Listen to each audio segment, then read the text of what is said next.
من الشيطان الرجيم. بسم الله الرحمن الرحيم. وما أرسلنا من قبلك إلا رجالا نوحي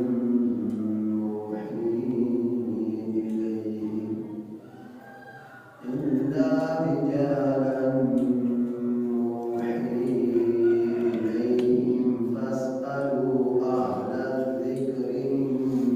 كنتم لا تعلمون. بالبينات والزبر وأنزلنا إليك الذكر لتبين للناس ما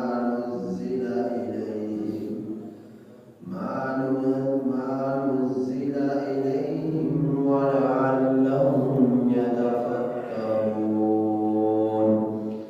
أفأمن الذين مكروا السيئات أن يخسف الله بهم الأرض أو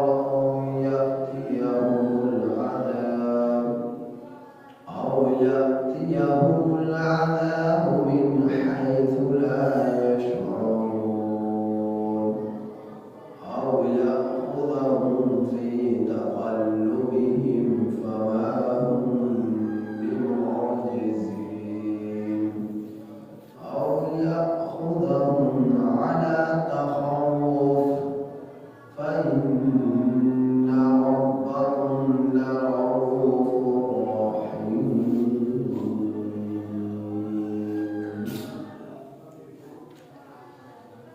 سورہ نحل کی آیت نمبر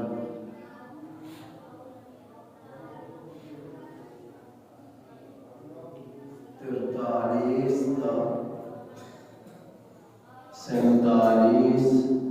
آپ حضرات کے سامنے تلاوت ہے. سورہ نحل کی آیت نمبر 43 تا 47 آپ حضرات کے سامنے تلاوت ہے. ان آیات کریمہ کا ترجمہ یہ ہے: وما ارسلنا، اور نہیں بھیجا ہم نے، من قبلک، آپ سے پہلے، الا، مگر، رجالا، مردوں کو، نوحی الیہم، ہم ان کی طرف وحی بھیجتے رہے. فاسألوا اہل الذکر، سو پوچھو تم اہل علم سے، ان کنتم لا تعلمون، اگر تم جانتے نہیں. بالبینات،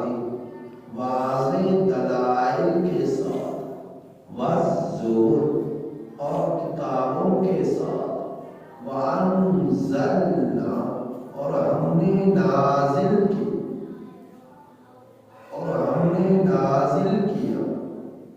الیک الذکر،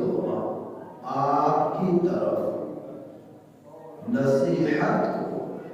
اور ہم نے نازل کیا آپ کی طرف کتاب کو، لتبین للناس، تاکہ آپ بیان کریں لوگوں کے لیے، ما نزل الیہم، وہ چیز جو ہم نے نازل کی ان کی طرف، اور ہم نے نازل کیا آپ کی طرف قرآن کریم کو، کتاب کو، نصیحت کو، قرآن کریم کو، لتبین للناس، تاکہ آپ بیان کریں لوگوں کے لیے، ما وہ چیز چیز نزل الیہم جو لوگوں کی طرف نازل کی گئی، وَلَعَلَّهُمْ يَتَفَكَّرُونَ اور تاکہ لوگ غور و فکر کریں، أَفَأَمِنَ الَّذِينَ کیا بس وہ شخص وہ مومن ہو سکتا ہے؟ أَفَأَمِنَ الَّذِينَ کیا بس امن میں ہے؟ أَفَأَمِنَ کیا بس امن میں ہے وہ لوگ کہ جو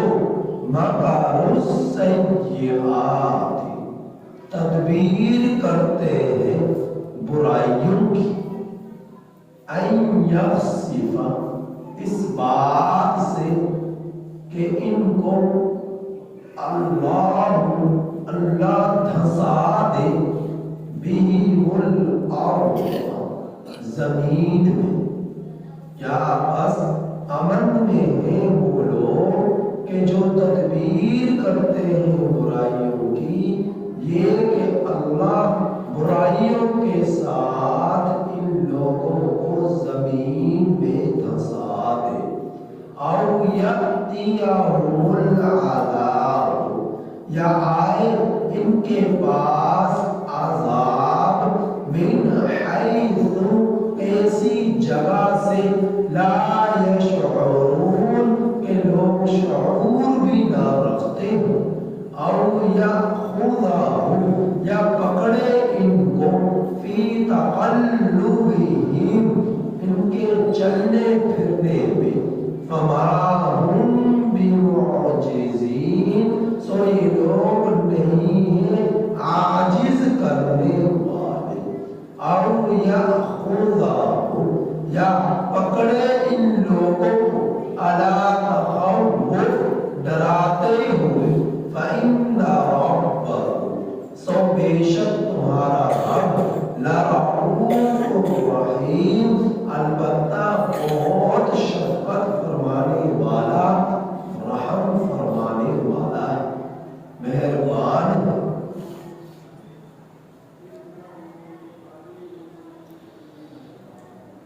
اللہ جل جلالہ نے اس دنیا میں اپنی مخلوق کی ہدایت کے لیے انسانوں اور جنات کے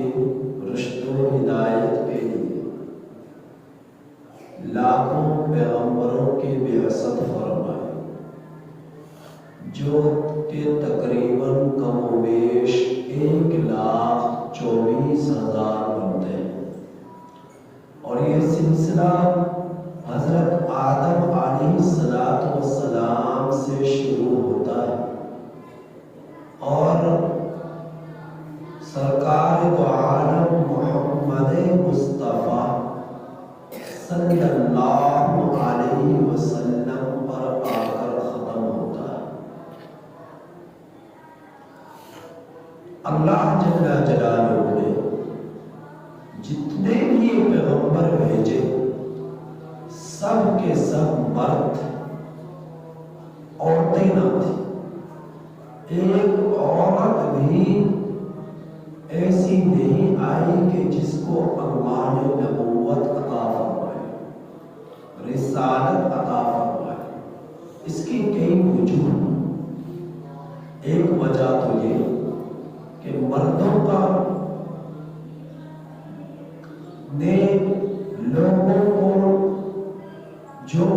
دعوت دینے نکلنا تھا، رسولوں نے جو لوگوں کی طرف دعوت دینے کے لیے نکلنا تھا، ان لوگوں میں نیک بھی تھے بد بھی تھے، اور عورت کی شاخت کو میرے رب نے ایسا بنایا ہے کہ وہ ایسا کرنا اس کے لیے اس کی شایان شان ہے، اور نہ وہ ایسا کر سکتی ہے کہ مرد جو آئے انہوں نے دن اور رات اللہ کی طرف لوگوں کو بلایا، انہوں نے رات کی تاریکی کو دیکھا،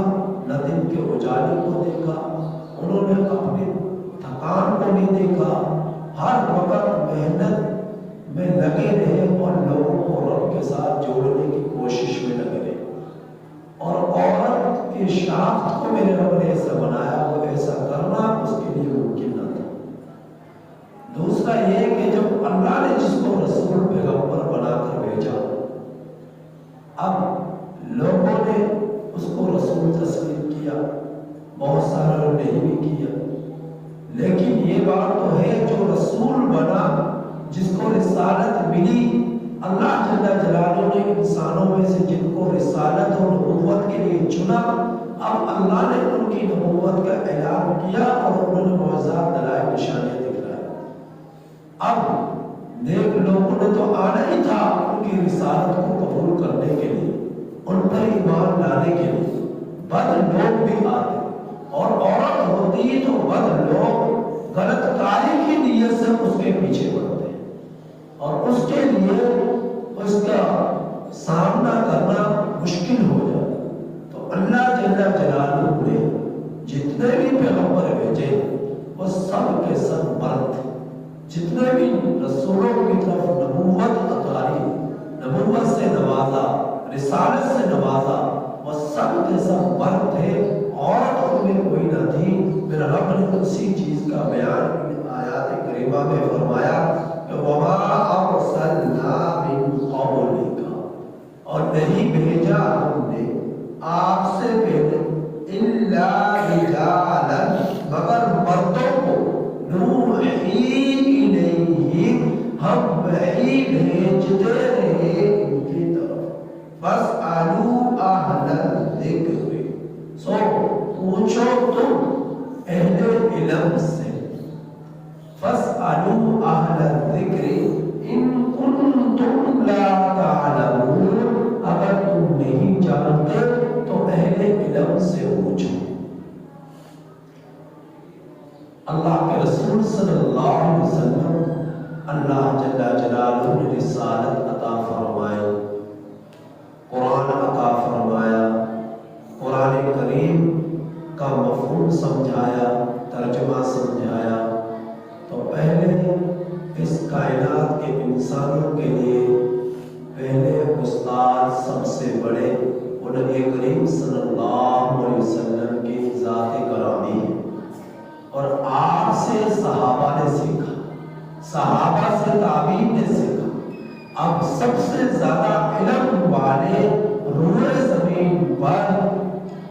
سب سے زیادہ علم والے اللہ کے بعد روئے زمین پر وہ سرکار دو عالم محمد مصطفیٰ صلی اللہ علیہ وسلم کی ذات اقدس. تو آپ سے علم حاصل کیا صحابہ نے.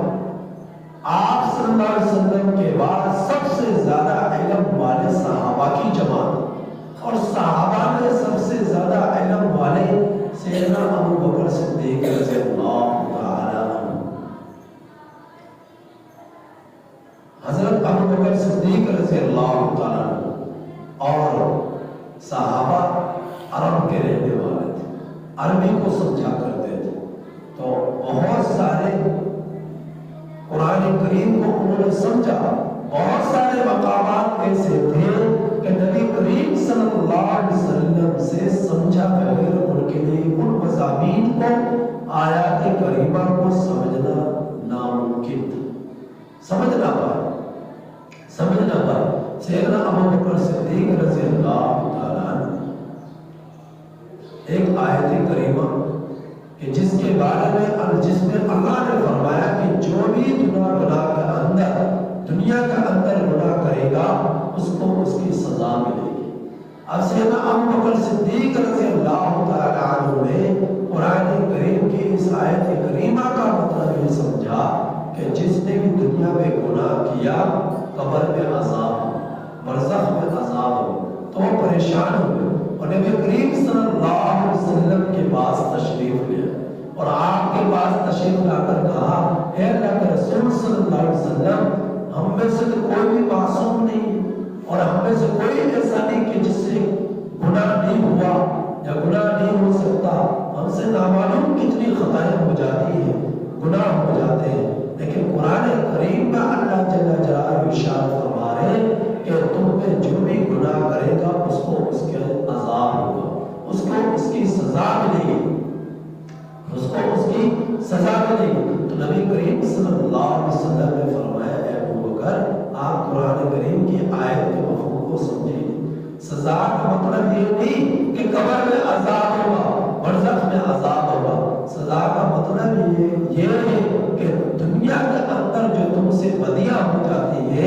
برائیاں ہو جاتی ہیں،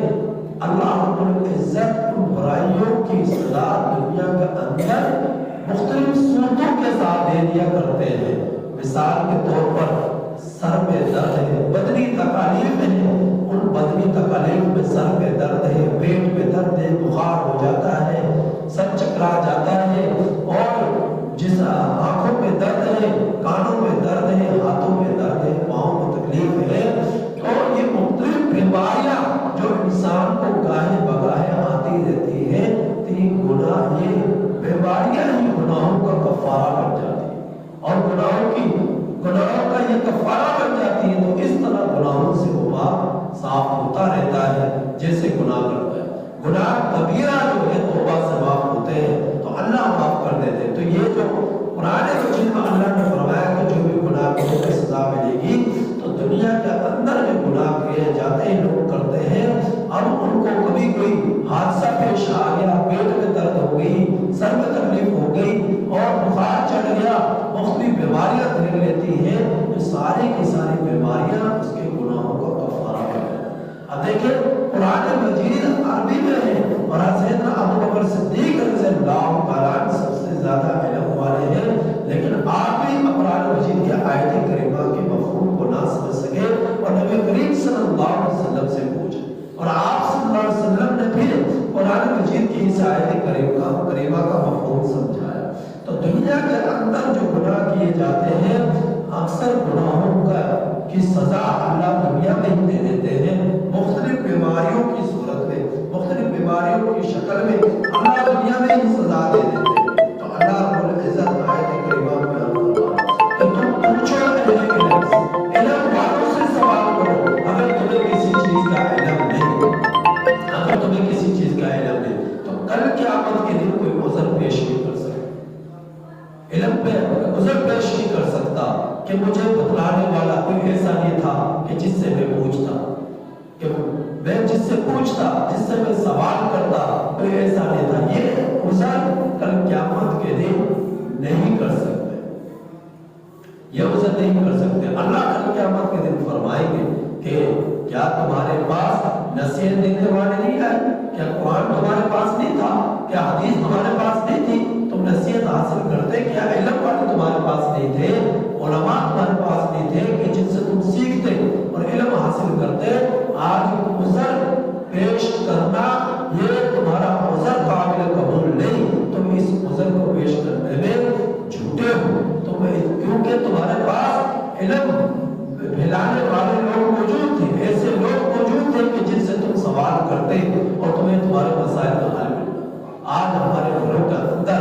فحش اور بریانی کی چیزیں بے شمار مل جاتی ہیں، آلات مل جاتے ہیں، لیکن ہمارے گھروں کے اندر تعلیم الاسلام، بہشتی زیور یا گلدستہ توحید یہ کتابیں نہیں ملیں گی کہ جن سے ہمارے نظریات، ہمارے عقائد درست ہو، ہمارے نظریات اور ہمارے عقائد درست ہو۔ ہمارے گھروں کے اندر یہ کتابیں موجود ہونی چاہیے تاکہ ہمارے نظریات، ہمارے عقائد موجود ہوں، اور بہت سارے مسائل ان کتابوں کے اندر جو زندگی بھر میں روزمرہ ہمیں پیش آتے ہیں، ان کے اندر ان تمام مسائل کے جوابات ان کتابوں میں موجود ہیں۔ تعلیم الاسلام ہے، بہشتی زیور ہے،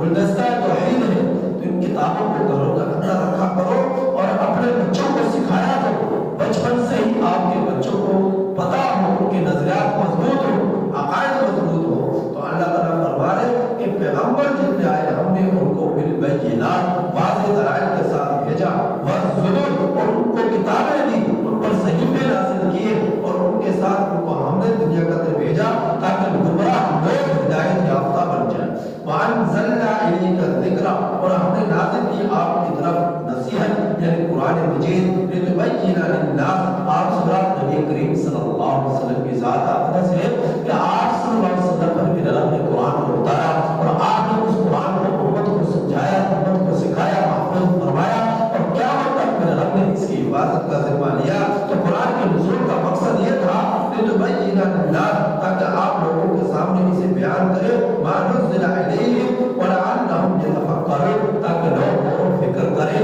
اور فرمایا میرے رب نے أَفَأَمِنَ الَّذِينَ مَكَرُوا السَّيِّئَاتِ کیا یہ لوگ امن میں ہیں کہ جو برائی